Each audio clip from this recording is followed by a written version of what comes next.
hot outside. It is too hot outside. Oh, I suppose, and you're fucking working on your car in like the worst weather possible right now. God dang. Once you get covered in sweat, it doesn't really matter. Yeah, and then everything just starts sticking to you, and you hit a point of just you don't care anymore. Show some ASMR here. No. Ready? Oh, God. What is that? Oh, yeah. Oh, it's so bubbly. It's a cold one. The brewski. It sounded cold. That sounded crisp. It's not. For those of you listening, this is not beer at 8 in the morning. Why? That's a good question. It's hot. You gotta hydrate. Yeah, it is really warm. We have a heat wave in Wisconsin right now. I think everywhere has a heat wave. I think like Texas was supposed to hit like 120 degrees this week or something like that. Yeah, in Europe, people are just like dropping. Yeah. Well, it's usually only like 60 and rain over there, so. Yeah, it's hot. They're like 90 and hot and sun. What is this? I'm looking up the weather. Hold on. Okay. Let's see. What's this supposed to be today? Hot. Hey, tomorrow's only 80. Okay. It's supposed to be like next week. Next week it's like 80. Let's go. Hey, I'm Sam. I'm Giles. Sam's waking up because he's been spending hella hours in the garage late at night trying to fix not fix, but kind of fix. Yeah. Because there's rust I'm trying to get rid of. 240, so that's pretty neat. How's that going? It's going okay. I don't know because I've never done this before. So it's just like you're in it and it's like you don't know how it's going until like you start to get it back together kind of thing. Yeah. Yeah. Well, it started. This will go into the episode too. This has something to do with what happened in July. So we're talking about drifting in July. Part of that's fixing your car. So I started sanding the like a fender. So I'm repainting the car. If you guys don't know, and then I was like, well, I should pop the glass because I had a couple little like rust bubbles. Yep. And I knew when I bought the car because I talked the guy down actually in price because of that. Yep. And then glass guys come. They're like, we can't pull your glass. What? I'm like, what? Why? Why? You're here. And he's like, well, if we break it, we can't get new glass. And I said, yeah, I know. It's an old car. And he's like, yeah, it's on you if it breaks. It's like, okay, cool. Yeah, get it. Pull it. And he's like, I recommend we don't pull it. Like, and bro, I'm literally going to give you money to pull it. I said, dude, I don't have a choice. There's rust I have to get rid of. He's like, I think you'll be able to sand around the windows. Like, no. This is not how this works. So he's like, all right. And then when they pulled it, they're super nice guys. Also, they're just like super nervous. Yeah, identical twins. Oh, god dang. Yeah, probably like in their 40s, identical twins. And I was like, I don't know who I'm talking to. If I had a twin, I'd want to go pull glass with them all the time. Well, so they pull glass, so it's like kind of like a two-man operation, and they're wearing identical clothes, and they look identical. I should have been like, hey, you two, come here. So yeah, the glass got pulled, and then I was like, all right, I'll start sanding. And I told them because there's all this goo around the window from when it was pulled, and I said, am I good to get rid of it? Like, I don't know at all. Yeah. And he's like, oh yeah, like you're fine. If you wanted to, you can bring it on to bare metal, and that'd like probably be like the best thing you could do, but it's a lot of work. And I was like, okay. So in my mind, like, I won't do that. And he said, just take a razor blade and it'll just scrape the goo away. I was like, okay. No. So I ordered a bunch of razor blades, and then got to work. It didn't just scrape away. No, never does. Fucker, lied.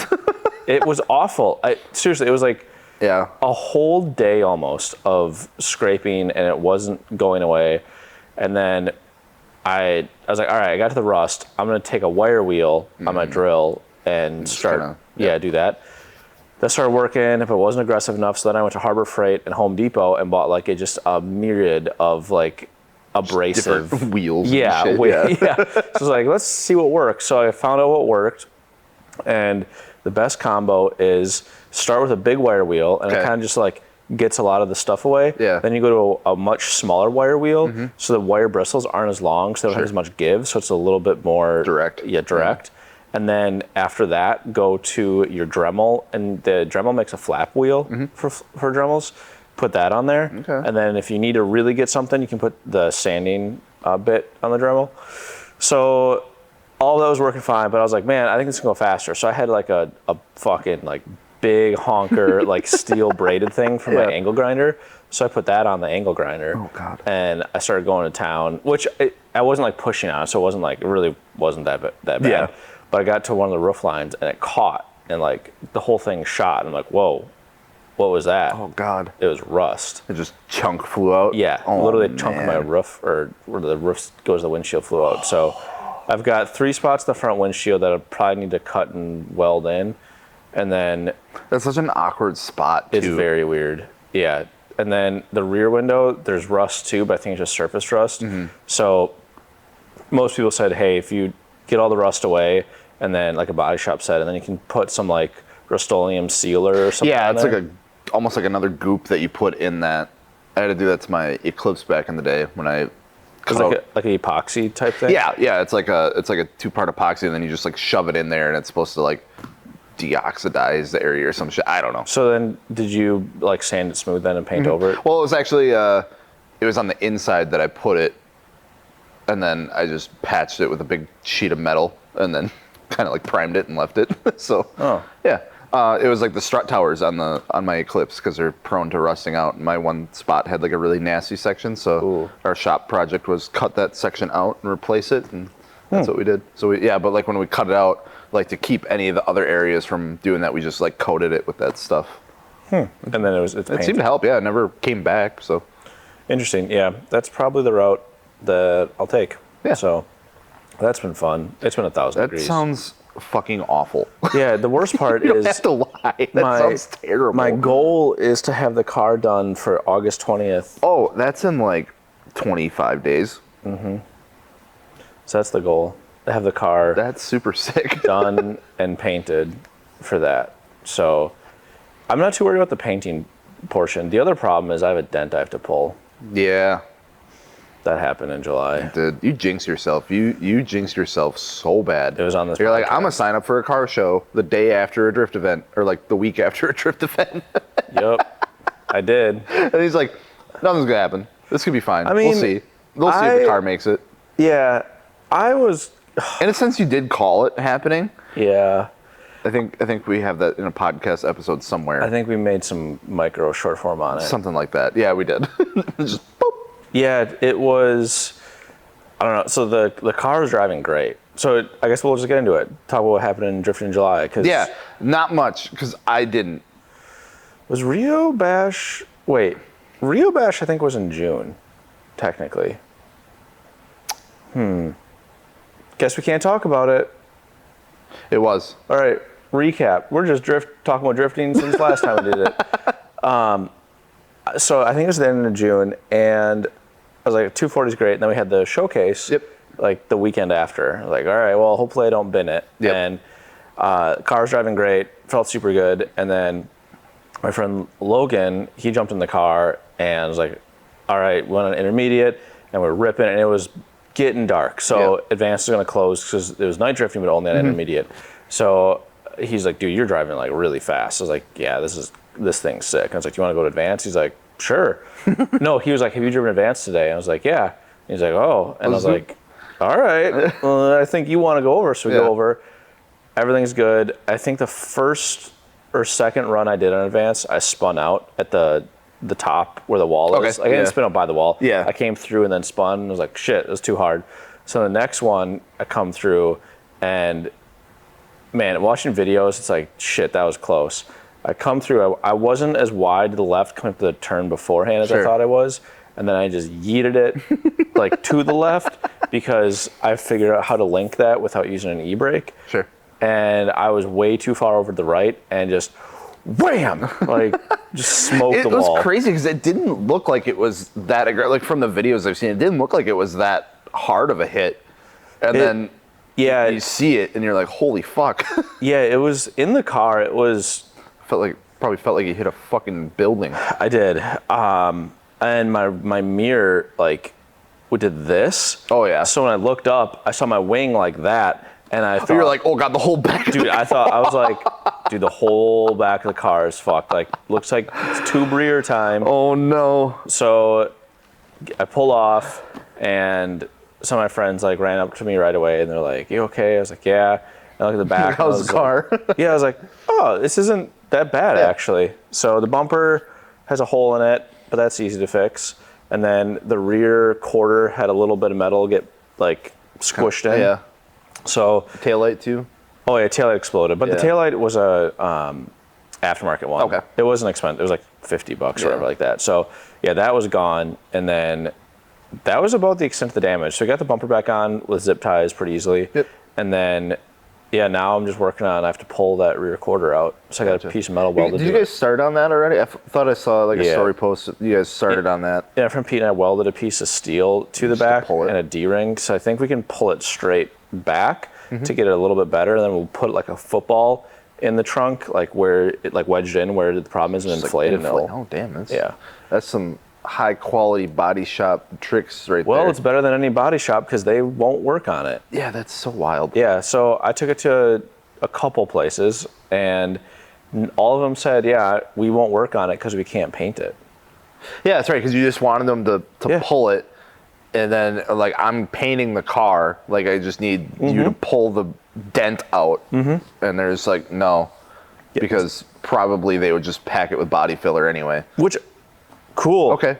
Like, that's probably what I'm going to have to end up doing to some degree, too. Yeah. And that's weird. Yeah, they wouldn't do it. And then, to top it all off, this one place, I'm not going to name drop here, but they, he's like, oh yeah, and I can't get it until like September. Jesus. And I was like, bro, why didn't you say that right away? Like, come on. God damn. So now I'm just doing it myself. Well, I don't know what I'm doing. Sometimes that's totally all right. Sometimes that's the best road because you learn so freaking much. And if it doesn't turn out the best, like, and if you have to redo it again, it's gonna go way easier. Yeah. Like that, I don't know, from having to rewrap sections of my car and stuff like that, I had no idea what I was doing. I like watched some videos and asked some people for tips and stuff, and I got it. And yeah, the first, I remember it took me so long to wrap that damn hood on the car.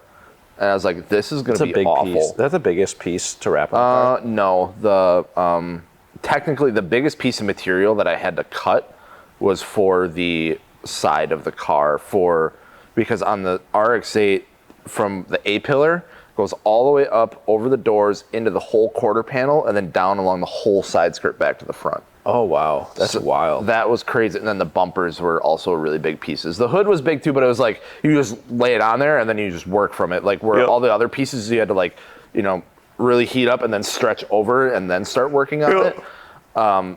But yeah, I learned so much in that first like day and a half. It took me like 4 hours to wrap that hood. I'm like, this is going to be awful. And it was, but like then I have had to redo a couple sections since then and it's gone way better, really quick. Like I redid my side skirts now and it only took me like maybe an hour to do it. Bad. And I was like, dang, okay. That's how you learn though, is just doing it. Oh, right, yeah. And it's like, I don't know, I'm just one of those people that like to learn different skills and stuff like that. Just be like, yeah, if something were to happen and I need to do it, it's like, yeah, I can make it work. Exactly. It might not be the best, but it's like I can do it. And that's kind of how I am too, because at least for drifting, if I know I can fix it. Can you imagine if you had to like pay someone to do all that shit all the time? You'd be more broke than we are. I don't know how. I don't know. I don't think you could do it. And that's the other thing is like, as far as drifting goes, that from the autocross time attack events I've gone to, the people in the pits drifting, they just seem like mechanics. Like, compared to you almost have to be. It's like, my tire pressure is a little low. I have to like. Well, it was just like, I don't know, my first event, I had to like replace a tie rod, and I'm like, I've never touched that component of a vehicle before, like to replace. So I guess we're gonna take a crack at it. And it's like, luckily, there's some people. Yeah, Ryan hopped in, he helped, and I was just like, dang, this is awesome. And then I was just like looking around, everyone's doing the same thing. I mean, people's like whole like hubs are like disassembled, like people are replacing like control arms and stuff, like, and it's just like, oh, yep, just got to do it. Yeah. Not even a second thought about it. It's like, yep, that's just part of it. Yeah. So it's like, holy shit.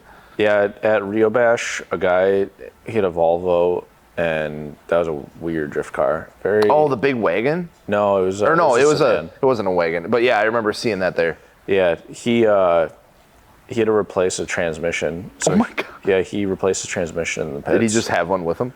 I think so. That's wild. I was like, when someone brings something like that extra to the track, I'm always wondering, do you know this is on the way out, and that's why you have this backup? Absolutely. The thing that, so. Or it's like happened 3 times already, and he's just like, might as well just have a spare. Yeah. More on, I have a story about that in a second. But the Volvo thing, I was like, damn, that's impressive. What I was more impressed by, though, is he had the Harbor Freight jacks, like, not the recall ones. Okay. These were like the not, Suicide Boys ones. Yeah. But he had them all the way up, like skyscraper mode. I'm like, holy crap. And it's just 4 of them. Heavy car. Yeah, and there was nothing else there. And I'm like, dude, that's tippy as fuck. Like, what if he's someone, like replacing a transmission? Yeah, so you're like yanking on stuff, and I'm like, oh god, he's gonna kill himself. I gotta go out and drift because I don't want to watch this. Just remove myself from this situation. Yeah, but okay. Speaking of spare parts, one thing I didn't realize was how often the axles break on like FRS and BRZ. It's insane. Holy crap! I mean, like stock power and just like normal around the city driving. No problem, but that's like all they're designed for. Anything more than that, yeah, they just start snapping like toothpicks. So is there I know we're kind of going all over the place here, but still talking about drifting. Is there like a fix for that? Yeah, there's upgraded ones. They're just hella expensive. It's like where the stock ones are like super cheap, so you can just keep replacing them. So if you upgrade it, does that then cause the diff to be the weak point or something? Or is that axles? Because something's still got to give. Yeah, I'm honestly not sure. I think the diffs are pretty strong in those. They're torsion. I have one in the IS. Yeah, I think they're pretty decent. Okay. I think it's just from the factory, it was just like, oh, well, the car makes no torque and has almost 200 horsepower, so we don't need anything crazy. I suppose. That's what they did.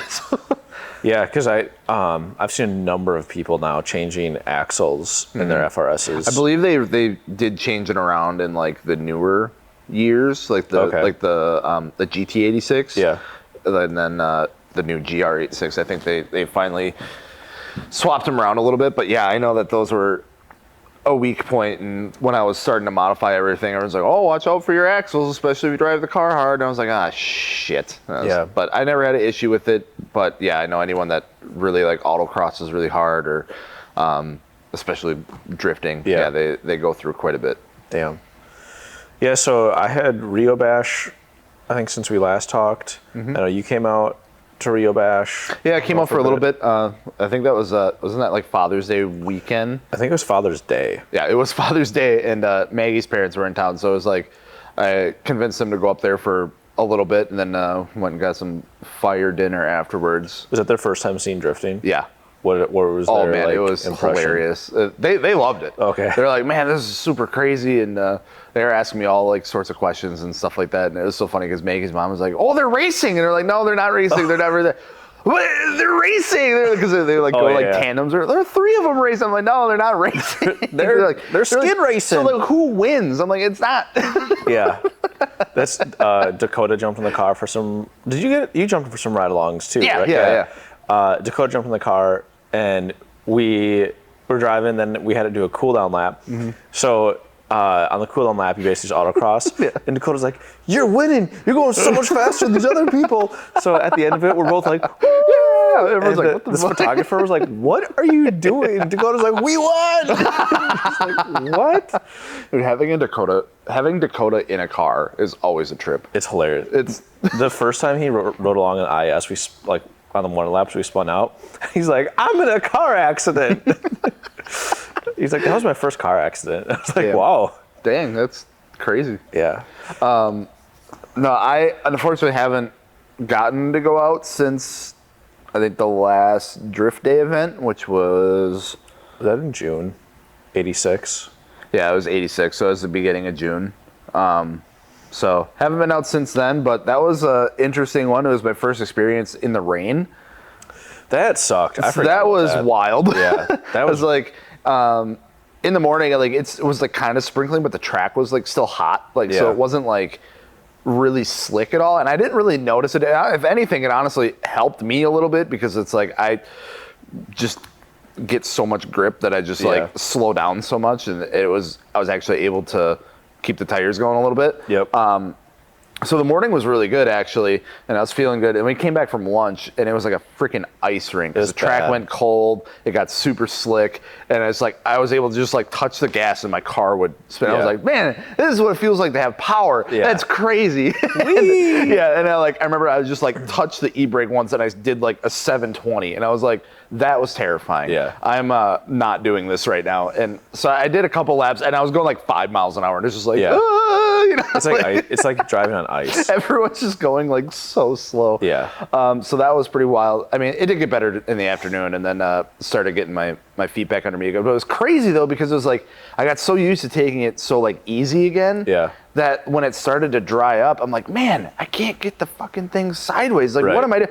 And then I was driving with someone, and I was like, you know what? It was with Maggie. I was like, God damn, I'm just gonna send it. Like I feel like I'm being too much of a pussy, and I just sent it, and it felt so much better. And I was really? I just like got in my head again, and like was like, oh no, if I go too fast, I'm gonna spin out. And it's like, no, it's dry now, it's fine. And it's like I had to like for a while though, there was a dry like patch. And you couldn't. Like, it was funny. It was like it was like certain sections, like the line got all thrown off. I was like, well, I'll drive where it's dry, I guess, not like the racing line. So that was pretty wild. I ended up eating my bumper that day. Oh, that was funny. I forgot about that. Wild. That was right in front of me. I was just like watching Gels come around the corner, and his like dirt drop bumper fell under the car, but like still attached to the front somehow. I think it was like it was caught on my little Home Depot bracket. Oh, the little bracket we did on there? So like, Sam Butler's like, stop. And he was like, all right, back up. Wait, no, go forward. He's like, I wasn't worried so much about the bumper being blown up. I just didn't want it to start on fire. Because it was like right under the engine. So then he took the bumper, and it was all like wadded up, and he just like threw it like at us at the start line, and just landed, and just whoop, back to normal. Came back. KBD, man, those are great beginner drifter bumpers because they hold up to a lot of my shit. No, honestly, like that's a good point. If you're like starting out, like we talked about beginner drift cars before, so maybe you're interested in this podcast, interested in drifting. The KBD bumpers and body kits are great. They're not the most stylish thing. I think can't deny it, but I think they get a little bit of a bad rep. It's like, oh well, it's just like a cheater kit. They're cheap. Like they're a little bit floppy and stuff like that. But it's like you can reinforce a little bit. Like with real ease and like get it to look really good, and they take an absolute beating. As a beginner, you'll look cooler with that than you would with like a regular kit once it gets blown up. Like think of it that way. Because that's what I was kind of battling with it, because my car has 3/4 of an Origin kit on it. And the side skirts are absolutely demolished. I was able to kind of fiberglass them back into one piece at least. But then the KBD bumper I have on front, and it works. I would like to get everything one color, but we'll see. But that was wild. And then like near the end of the day, Luke Rolfe was riding with me, and that was probably like my best 2 runs of like ever. Really? And it was feeling really good. And I linked that little hairpin on intermediate again. Like after the sweeper, and I got that. I was like, yeah. And I like clutch kicked it again. And it just like straightened out, and we went and hit that really, really deep. So after the hairpin? So is it after the hairpin, like to the left, or outside of the hairpin? Outside. Oh, where like the really bad drop. We did that, and it just went go, and my rear view mirror fell off. Like it came unglued. It was that's hard. Crazy. And Luke was like, "Oh my God, are you good?" I'm like, "I'm good. Are you good?" I'm like, "Oh man, the car's like fucked. Like there's body pieces everywhere." No, it was fine. That's good. That was good. Luke jumped in my car afterwards, and he was just he was having the time of his life. Well, and he was like, he's like, oh, your car's just like Gel's car, like same motor, right? I'm like, no, not quite. And then we did the first time. He's like, holy shit! I couldn't believe how fast your car felt. I don't understand why it's so. And I'm not trying to like brag about my car, but I don't understand why it's so fast. Because it's 7 pounds boost. And I was on like 215s. Like I just think it's just so light. And it's like you just have the addition of like the turbo and everything to like keep it moving. Like you're not fighting it, so it goes. I think honestly the secret of why it feels so fast is the diff. That too, yeah. The OS Geiken 2-way, because when that thing locks up, especially at the end, it's just like, like you're gone. Like Logan was like, I was not expecting it to like just bite and we're just gone. Yeah. It's That thing is aggressive. Yeah. I get why that was your dream diff. Yeah, it's good. I got it in the Skyline too. Well, maybe we'll that back up and running someday. Another project. Yeah, maybe. I don't know. Oh, I did get my fenders, speaking of drift cars, on the IS300. Getting the old IS back in action. You need what, new rack now? I think, I don't know. So I thought that I would be able to just like sand down this 240, then paint it pretty quick. But the rust is definitely causing a hiccup. Yep. Because I thought my dream was to get the 240 painted and get the IS fixed. Sure. So then I drive the 240 on that Saturday of the next drift day, and then drive the IS as a staffer on Sunday, and then do a couple test laps. Yeah. I don't think it's gonna happen. I'm not convinced it's the rack either, because nothing's leaking out of the rack. It's like, what the hell is it? I think my guess is so I went online, I found some sacred texts. Sacred 2J scripts. Literally. The scrolls. Yes, the 2J the scrolls of 2J. So I'm reading them. So I'm in my office at home, like reading these scrolls. You don't have to lie. You can say you were looking at it here. It's fine. I don't care. Honestly, I wish I had time to do that. But they said that there's some hard lines that like to go. Okay. So the problem though is there seems to be a whole bunch of like heat shielding on these lines, so you can't really see where the leak is. So I think what I'm gonna do is I'm gonna cut all the heat shielding off, because the worst case I can put it back on and just zip tie it over. Right. And see, because if it's not leaking out of the rack, why would it be the rack? It's true. Because like even if it's an internal seal, it'd be leaking somewhere. It'd be leaking internal. Yeah. Yeah, and there is a leak because there's like a pool of like ATF underneath. Your car's just crying in the freaking literally parking lot. Yeah. So I don't know. I'll get that figured out. But put the fenders on. You're a wide boy now. Yeah, they don't look that wide though. I don't know. Some of my friends probably just because it's just the front. Yeah, some of my friends really don't like them, but they want.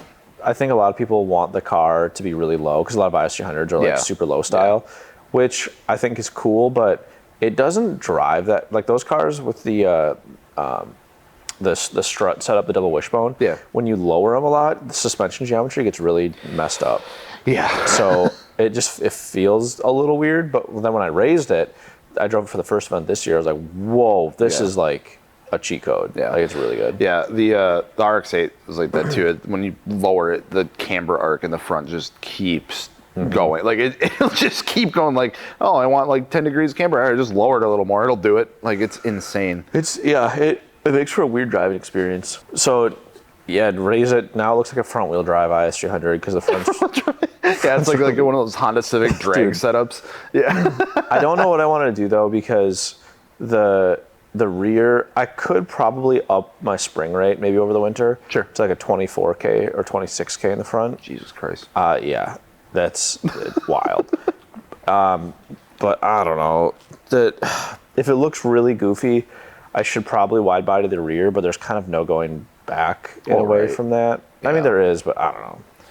I mean, I'll leave it up to you, I guess. I mean, I have seen people just do the front, and it looks fine. Like you said, if it doesn't look like it's super wide, I think it's, and I would imagine if you get it painted too, it would help a lot. Yeah, because right now you're literally saying, "Oh, that's an additional body panel just on the front, and it's bright white." Like, I think what I'll do is paint it and then see how it looks. Yeah. But the front track width is 6 inches wider than factory. Yeah. I did the math. That thing's gonna be interesting. I drove so good before, and that's the other thing too is I really want to get that car back because it's a Lexus. It's comfortable. And the Fortunatos, which we sell, you can buy them from us. They're really good. Like I remember they're so comfortable on the street. I'm like, this car is nice. Yeah, this is nice. Yeah, it is a fun car to ride in. Because it literally is just like, oh, you're just taking your daily on the track. All right. It's got air conditioning. It's got climate control. Yeah, it is nice. It's comfortable. Got all that. I wish that Lexus didn't have like the sound system has like these built-in amplifiers and stuff. Because it makes it a really big pain in the butt to do aftermarket system. Yeah, I know. I feel like all of my cars have had that. My Eclipse had that, and I had to like bypass it. There's like an amp under the seat, and it's like it was super weird. You had to like bypass it. The RX-8 though, I'm not gonna lie, I was thinking about like upgrading like the audio. Then I was like listening to it the other day. I'm like, damn, this is actually really good. It has like the OEM like Bose system in it, and it has like the amplifiers and stuff in there. I was like, damn, this sounds really good. I forgot that Mazda had a Bose partnership during that. The only thing I'd want to change is the freaking radio itself, and they do make like a kit to like get rid of the 8,000 buttons that are in the middle, and then you can just replace it with like a touchscreen like just unit. Clean it up a bit. Yeah, and it's and it cleans it up super nice. It might do that, but yeah, it's kind of weird. Yeah, it modernizes it. It gets rid of buttons. Yeah, because it's like you got like the whole like circle thing, and then there's like 30,000 buttons. It's a wild interior. It is pretty crazy. When I hit the wall with the 240, my rear speaker stopped working too. What? I know, that was the biggest thing I was actually, legitimately, the biggest thing I was pissed. The quarter panel, fuck it. But those speakers, that pissed me off. I literally just put them in. That's right. I was like just bumping. You're so looking forward to it, dude. And you're just like, damn it. One of my friends was on grid, and I get back to the pits, and because I was sitting next to him, he's like, you must like your speakers. I was like, dude, it's so nice having music. He's like, that was loud. And I was like, oh, because you have your helmet on, you can't really hear that well. Right. But yeah, I hit the wall, and then, my rear speaker stopped working. So. Damn. You think it just came like disconnected or something? I'm guessing. Yeah. I mean, it's literally like a power wire and speaker wire running to those. Like, it's pretty basic, so I'm not too worried about it. Yeah. The other drifting thing that happened in July was Final Bout Special Stage Central. Oh yeah. So that was fun. I didn't drive it because I'm not cool enough, but I staffed it. That was fun to watch DeGainer and his team go. Yeah, if you guys never been to a Final Bout, they're fun because it's kind of like a car show on a drift track. Yeah, those cars are insane. I follow their Instagram pretty heavily, and it's like, damn, I can't believe these cars are on the track.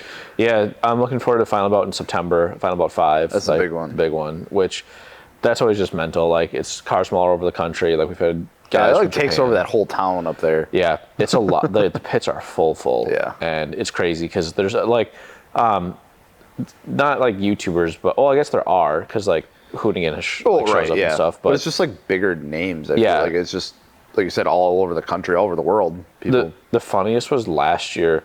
There were these guys from Florida. One had a red S15 and like a red S13. I think there's another guy on the team. They're all red cars, and you could tell the cars got driven a lot because they're a little rough, but like rough in a way where you're like, this guy's too busy to fix a car because he's too busy getting down. And the guys were super nice, but they were like head to toe in Adam LZ gear. And I'm like, man, like big Adam LZ fans, like holy shit, like not quite the like usual Final Bout like crowd. Yeah. I'm like, I mean, whatever. And then I found out after the fact that they work for him. Oh, it's like on his team. I was like, I mean, all right, fair enough then. Yeah, that's kind of cool. Yeah, they're super, super nice guys. Awesome. But that's super neat. Yeah, except one of them kept blowing his diff up. Damn. Oh, that's what happened at Final Bout. The next day, Drift Day LE, friend Dylan Pride. Okay, if you LS swap your car, people gotta know this. The starters get really hot if you have your headers go next to the starter. Oh yeah, weird. Ends up the starter doesn't work when the car is warm. Oh, so I had to push Dylan's Cressida like 4 times. Then we had to get the Gator for the 5th one, and I was like, dude, you gotta get this fixed. So if you're out there LS swapping, just even if it's not a drift car, like if you drive to a store and it gets hot and you park and you go to start it, it might not start, and then you're gonna look like an idiot push starting your own car. I had my E36 for years. You did. I don't know why it would do that, but stupid. Yeah. Were you gonna say something before? No. Oh. No, that's just funny. Yeah. I'm trying to think. That's about. Yeah, I mean, I totally spaced buying a ticket last night for one in August, so hopefully there's still something available. I'll check it out this morning. Otherwise, I'll just keep my eye open. But every event this year, there have been so many tickets for sale coming up, like the 2 weeks before it. Yeah, so I'll keep an eye out. But yeah, I got a lot of stuff that I want to do to the car. I need to get a 17-inch set up for the front. I think that's one of my issues. Is that I'm just getting hung up in the front. We should have wheels here before that. I know. I think you need to raise the front too. Yeah, I need to raise the front, especially if I put 17s on. Yeah. You'd be like, well, yeah, because like I did drive it around like town with the 17s on it, and like my subframe was like that far off the ground. I'm like, this is stupid. Yeah, that's crazy. I want to do that, and I want to get it like just kind of buttoned up. Like I'm just missing like street legal lights everywhere. Oh, really? Like I have no license plate lights. I have no turn signals in the front anywhere. Like just that kind of stuff. I need to get new brakes. You could do the arm turns. Yeah, I literally do. I literally do. Really? Because like I'm like getting on a highway. I'm like I'm going that way. Like Someone's like, why is he waving? Yeah, like doing like one of these out the window. They're like, what the hell is that guy doing? I'm like, I'm turning. I'm going that way. I'm like, sorry. My rear ones work. The fronts. I think a lot of people don't know that you can do that legally in Wisconsin. Really? Yeah. I didn't know you could leave. I just did it because I felt bad because I have no turn signals. Dude, it's legit. You can, like, if you don't have turn signals, yeah, you can do that. I'm not saying you don't get pulled over, but, like, if you don't have turn signals, like it'll at least do that. Not feel as bad, I guess. Yeah. Yeah, so I want to do that. I need to redo the brakes. I think that was one of my issues last time, too, is that my brakes are just shot. Oh, the pads? Like, everything just feels super, like, not soft, but it's just like, okay, you can slow down now. You can slow down now. Like, so yeah, I'm gonna get new pads and rotors. 17s will help with that too. 17s will help. New pads and rotors. I'm gonna see if I can do something about, even if I just get something close for the faded green that's on there. I kind of want to just spray that front bumper just to see, just so it is one color. I mean, you can take like a paint sample. Yeah. And bring like it I said, somewhere. if it's a little off, I don't care. Yeah. I'm going to end up redoing the car at some point anyway and probably get a different kit for it, but we'll see. Yeah. Are those 18s you have in the front, are they really heavy?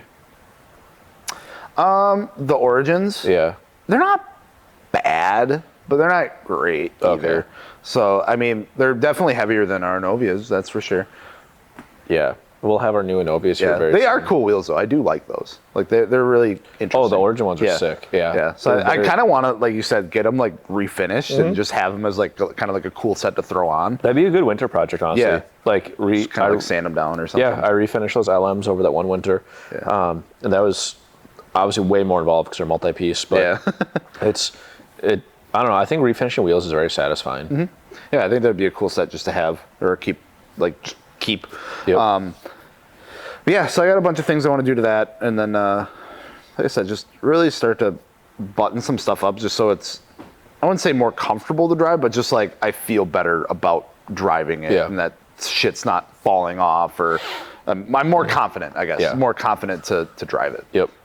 Yeah, a little bit by little bit. I think, honestly, the only thing I would do if I were you is get the wheels figured out and then get the brakes. Yeah, I would love to get a new set of coilovers too, just to, because those Megans on it aren't bad. It's just, I think they're just old. Like, yeah, they're pretty crusty. Yeah, they're crusty and they've been slammed for a long time. Like, yeah.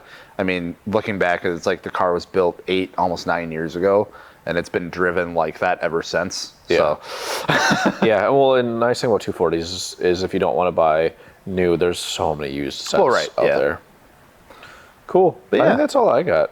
Yeah, I'm looking forward to the rest of the season. I think there's only a couple events left, at least up in Shawano and stuff, but I've had a really fun first year so far, even though it's been a couple events, but it's been eye-opening, that's for sure.